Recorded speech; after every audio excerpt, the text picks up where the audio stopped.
Hello, everyone, and welcome to Education in Focus, powered by Chalkboard News.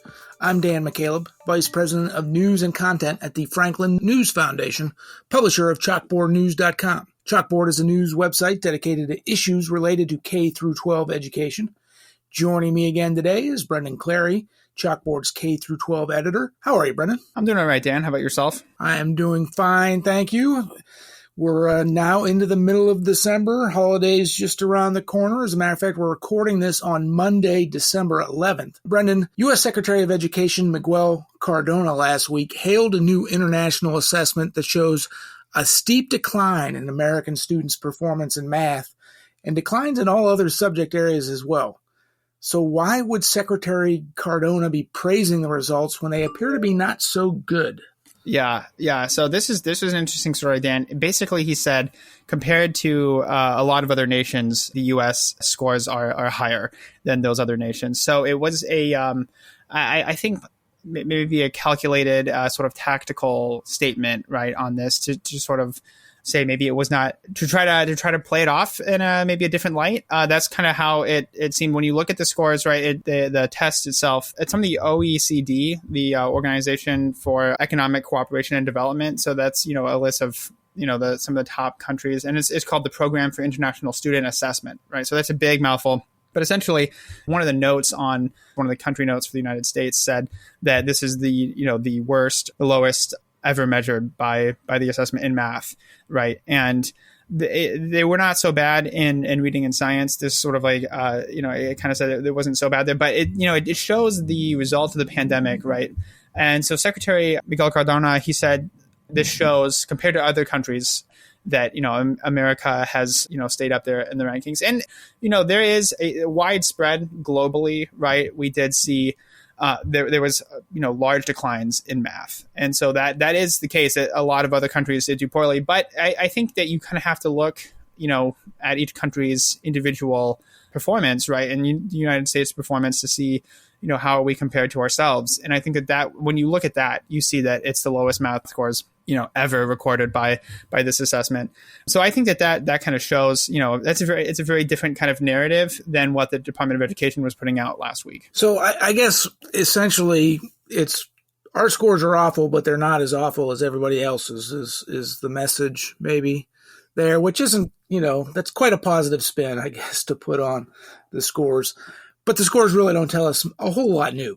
There was significant learning loss as a result of school closures during the pandemic. The scores bear that out, declines across the board. But what was, I guess, it's all important, right? Particularly if you're a parent of kids in K through 12 school or pre-K through 12 school, and they're going to be going to K through school. It's all important to know.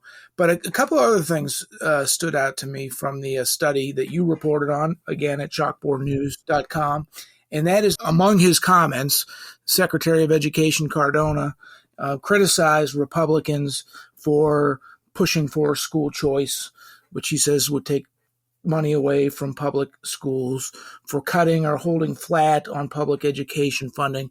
But this international assessment also said or concluded that pouring more money into schools doesn't help student outcomes. Tell us about that.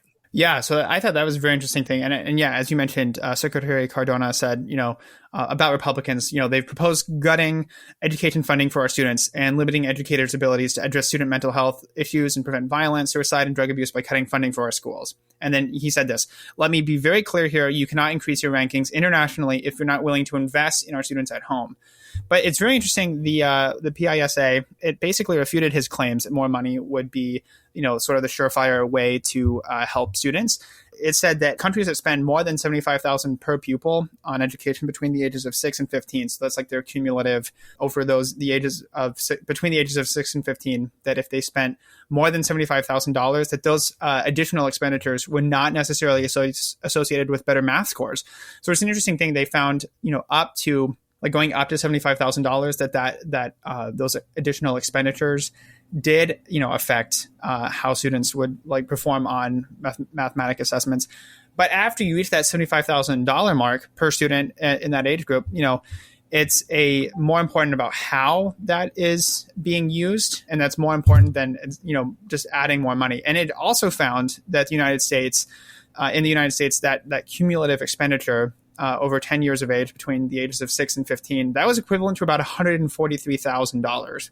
So we're already way over that $75,000 mark. And so this assessment basically said, it's not how much money you're putting towards students per pupil, it's how you're using them and sort of that implementation. And it's just very interesting, the backdrop too. The Department of Education announced it had directed $277 million towards like these learning recovery programs. So that is sort of, what we've seen as a response from these assessments and other, sort of critical assessment results that we've seen in the last, few months, in the last year or so of this pandemic learning. We've seen a lot of, talk about more investment and in some of this academic recovery. I mean, we saw billions of dollars in pandemic relief going towards schools to try to help students recover that learning because of the COVID-19 shutdowns that shut kids out of the classroom. Well, it's interesting. And this, I guess it feels like a no-brainer, Brendan, but it's definitely worth talking about. So while throwing more taxpayer dollars at schools doesn't necessarily improve outcomes, in fact, they say it does not,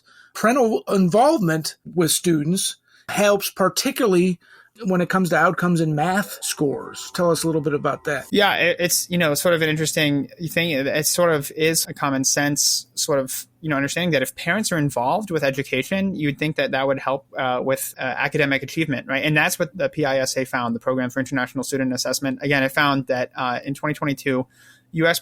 principals reported that parents were less involved in their children's education than in 2018, than 4 years ago. And it found that parental involvement had actually declined around the world. So that's like, a broader test. So, with those declines in parental involvement, as we mentioned earlier, the mathematics assessment, had the lowest scores ever. And so basically found in 2022, 31% of students in the United States were in schools whose principal reported that during the previous academic year, at least half of all families discussed their child's progress with a teacher on their own initiative, and 45% on the teacher's initiative. In 2018, 43% of school leaders, those principals, said more than half of parents took the initiative to check in about their child's performance, and 53% of parents did so at a teacher's request. So it's, about 12% fewer principals are reporting that parents are doing that and taking that initiative. And, that's troubling, Dan, given some reporting that I've done as well, that some parents don't have really an idea of how their kid is doing in school sometimes, because there's different concerns about maybe a grade inflation, that a B doesn't mean what it used to mean.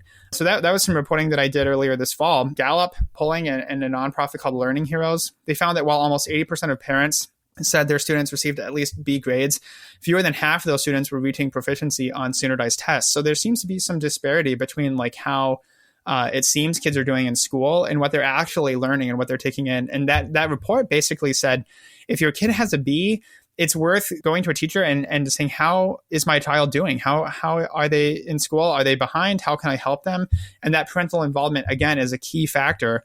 And again, like that analysis said, that school systems that had more positive trends in parental involvement between 2018 and 2020, they tended to show more stable or improved performance in mathematics. Like there's a direct correlation between how involved parents are and how kids do on math tests. Well, that's a good positive place to close on, Brendan, because we are out of time. Get involved, stay involved in your children's education, please, if you're in that position. Listeners can keep up with this story and all stories related to K-12 education at chalkboardnews.com. For Brendan Clary, I'm Dan McCaleb. Please subscribe. Thank you for listening.